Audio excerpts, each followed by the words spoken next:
नमस्कार, welcome to nursing smart. Nursing smart के YouTube channel पर एक बार फिर से आप सभी लोगों का स्वागत है।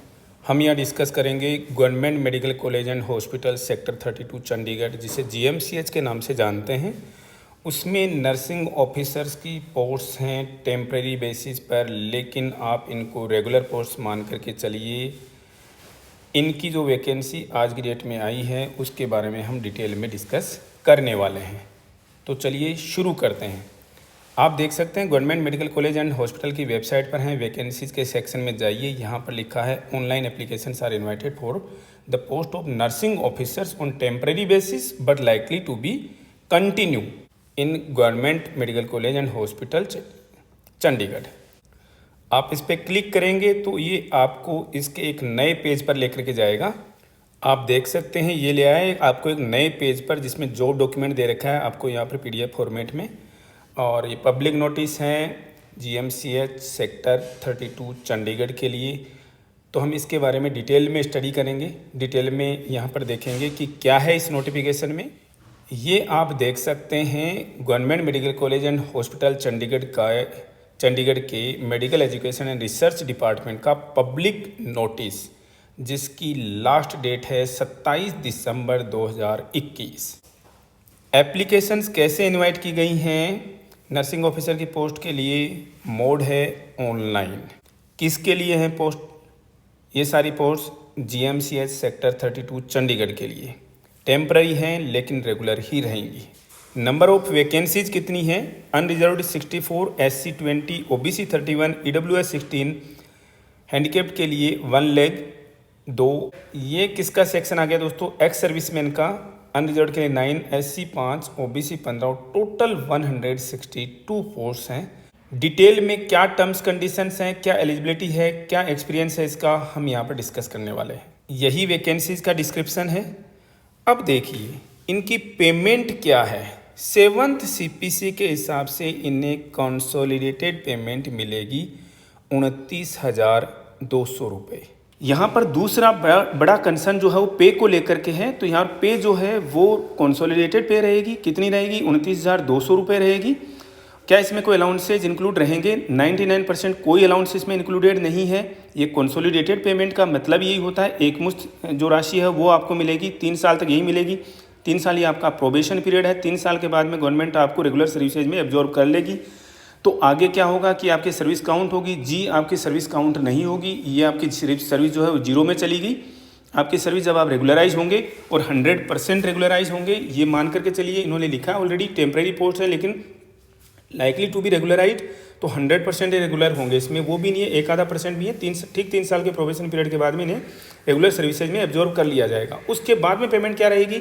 ये आज की डेट में बोलते हैं 6th पे, या उसके बाद में हमारा जो भी पे कमीशन आया है और उसकी जो भी नोटिफिकेशन आई है उसके हिसाब से आपकी पेमेंट रहेगी। तो आप पेमेंट के बारे में एक बड़ा जो कंसर्न है वो हम आपका फिलहाल ही दूर कर देते हैं, और नेक्स्ट वीडियोज़ में भी हम आपकी क्वेरी जो है वो क्लियर कर देंगे। क्वालिफिकेशन की बात करें तो जीएनएम में डिप्लोमा हो रिकॉग्नाइज्ड यूनिवर्सिटी से, या फिर बीएससी नर्सिंग हो, पोस्ट बेसिक बीएससी नर्सिंग हो, एक कंडीशन है।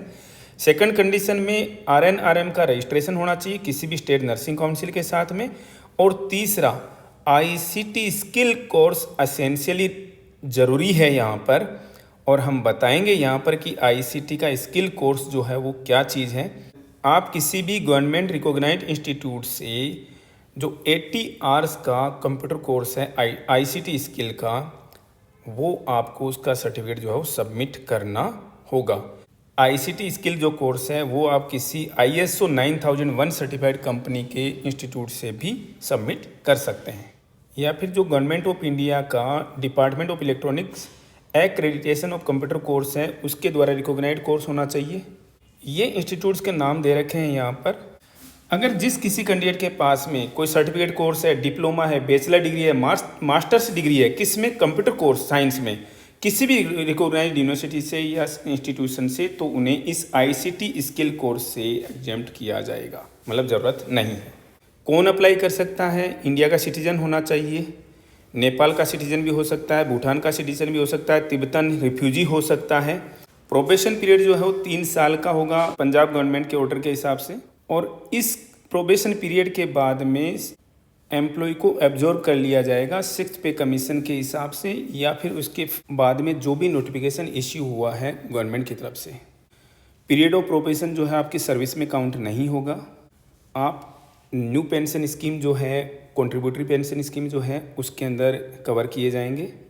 एप्लीकेशन फ़ी जो है वो जनरल ओबीसी और ईडब्ल्यूएस कैंडिडेट्स के लिए 1000 रुपीज़ है और SC ST कैंडिडेट्स के लिए 500 रुपये हैं। एक्स सर्विसमैन जो है वो एग्जम्प्टेड है। एज लिमिट जो है वो 1 जनवरी 2021 को 18 से 37 साल होनी चाहिए। एज रिलैक्सेशन वही है जो हम हर बार डिस्कस करते हैं। SC ST को 5 साल का मैक्सिमम और OBC कैंडिडेट्स को 3 साल का। OBC कैंडिडेट जो है वो उनकी कास्ट जो है वो उस लिस्ट में होनी चाहिए जो कि यूनियन टेरिटरी चंडीगढ़ की नोटिफाइड लिस्ट में है, अदरवाइज आपको OBC कैंडिडेट नहीं माना जाएगा। एप्लीकेशन फॉर्म्स जो हैं वो 15 तारीख से शुरू होंगे, 27 दिसंबर तक चलते रहेंगे। और आपको जो वेबसाइट दे रखी है government medical college and hospital की, उसी के थ्रू आपको अप्लाई करना है। सिलेक्शन क्राइटेरिया जो है वो बहुत इंपॉर्टेंट है नर्सिंग ऑफिसर की पोस्ट के लिए। पार्ट 1 में क्या है, रिटन टेस्ट होगा जिसमें ये सब्जेक्ट्स होंगे। 70 मार्क्स का क्या होगा, सब पोस्ट स्पेसिफिक होगा, यानी नर्सिंग से रिलेटेड क्वेश्चंस आएंगे 70 मार्क्स के। 30 मार्क्स में प्रैक्टिकल असेसमेंट होगा, उस तरीके के क्वेश्चंस होंगे। टोटल जो है वो 100 मार्क्स होंगे। मिनिमम क्वालिफाइंग मार्क्स जो हैं वो जनरल, एक्स सर्विसमैन और ईडब्ल्यूएस के लिए 50% चाहिए, फिजिकली हैंडीकैप्ड के लिए 45% और SC ST के लिए 40%। चूँकि यहाँ पर ST की पोस्ट नहीं है इसलिए इन्होंने यहाँ पर जिक्र ही नहीं किया है। गलत क्वेश्चन के लिए 1/4 जो है वो मार्क्स काट लिए जाएंगे, यानी 0.25 नंबर काट लिया जाएगा। जो कैंडिडेट्स पार्ट 1 और पार्ट 2 दोनों क्वालिफाई करेंगे उसके हिसाब से फाइनल जो है मेरिट डिसाइड की जाएगी। 3 गुना कैंडिडेट्स जो हैं बुलाए जाएंगे, किसके लिए, काउंसलिंग के लिए, डॉक्यूमेंट्स वेरिफिकेशन के लिए। इन्होंने क्लियर कर दिया है कि कोई पर्सनल इंटरव्यू नहीं होगा। इसका मतलब जो पार्ट 2 है उसके अंदर ये आपको प्रैक्टिकल क्वेश्चंस ही रखेंगे आपके लिए। दोस्तों हमने यहाँ पर आपको नोटिस जो है वो थोड़ा सा ब्रीफ कर दिया है। चूँकि एप्लीकेशन जो है वो 15 तारीख से शुरू होंगी, 15 तारीख से इनका पोर्टल ओपन होगा, तो हम एक डिटेल में वीडियो लेकर के आएंगे 2 चीज़ों पर। एक तो एप्लीकेशन फॉर्म कैसे भरना है, दूसरा इनके सिलेक्शन क्राइटेरिया पर। अभी फ़िलहाल हम आपको इनका सिलेक्शन क्राइटेरिया बता देते हैं। पार्ट 1 और पार्ट 2 दो तरीके के एग्जाम्स होंगे, पार्ट 1 और दूसरा होगा पार्ट 2।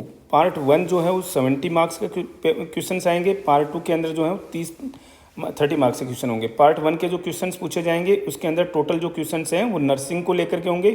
पार्ट 2 में इनके प्रैक्टिकल स्पेसिफिक क्वेश्चंस होंगे, मीन्स प्रैक्टिकल प्रोसीजर्स आपको पूछे जा सकते हैं, वहाँ पर केस बेसिस पर ये हो सकते हैं आपके क्वेश्चंस। कोई पर्सनल इंटरव्यू नहीं होगा इनका, ठीक है।